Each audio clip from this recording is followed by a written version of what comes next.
একটা ঘটনা শেয়ার করছি। জানি না কতটুকু ভয়ের বিষয়, তবে আমার কাছে তো অনেক ভয়ের।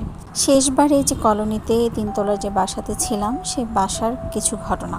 বাসাতে রাতের বেলা অনেক ধরনের শব্দ হতো, অনেক কিছু হতো। যেমন ঘুমালে আমরা যখন শুয়ে পড়তাম সবাই, তখন আমরা শব্দ পেতাম যে গোসলখানায় পানি পড়তেছে, তারপর হচ্ছে কেউ লাইট অন অফ করছে, তারপর আমাদের ঘরের দরজায় এসে কেউ নক করছে। সকালে যখন আব্বু আম্মুকে জিজ্ঞেস করতাম, তখন বলতো কোথায়, না তো আমরা তো কেউ নক করিনি, কোথায়, আমরা তো কিছু শুনিনি। পড়াশোনার ব্যাপারে আমি খুবই লেজি মানুষ, আমি পড়াশোনা করতামই না, করতে ভালোই লাগতো না। তো আমার ছোটো বোন রাত জেগে পড়াশোনা করতো। তো রাত জেগে পড়াশোনা করে একদিন এমন কিছু দেখলো যে ও আর রাতে পড়তে বসতে চাইতো না। ও দেখলো ছোট একটা মেয়ের শ্যাডো ধরনের আমাদের ঘর থেকে দৌড় দিয়ে গোসলখানার দিকে গেল। ও তারপর আর পড়তেই বসলো না। মানে সেদিন থেকে আর রাতে পড়তে বসে না, তো ভয় লাগে। তারপর লাইট ধরিয়ে আমরা জেগে থাকি যতক্ষণ, ততক্ষণই পড়ে। এর পরের ঘটনা, বাসায় কেউ নেই, আমি আর আমার ছোটো বোন বাসায়।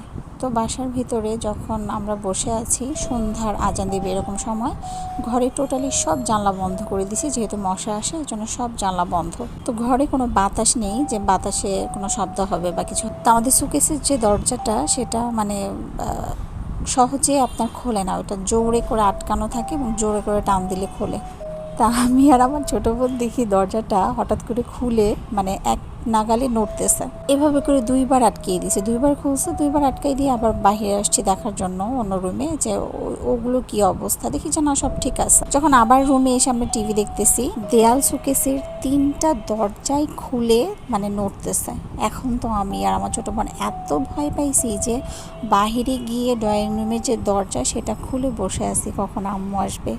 এই সব ঘটনা, এটা সিম্পল মনে হয়, বাট আমাদের কাছে তখন খুব ভয়ের ছিল। এবং ব্যাপারটা কি হয়েছে আমরা এখন পর্যন্ত বুঝতে পারিনি। আব্বু আম্মুকে যদিও বলছি, তারা অত পাত্তা দেয়নি, বলছে এরকম হয়, হয়তো আবার বাতাস টাতাস আসছে। বিশ্বাস করেন, বাতাসে খোলার মতো দেয়াল শোকেসের দরজা না।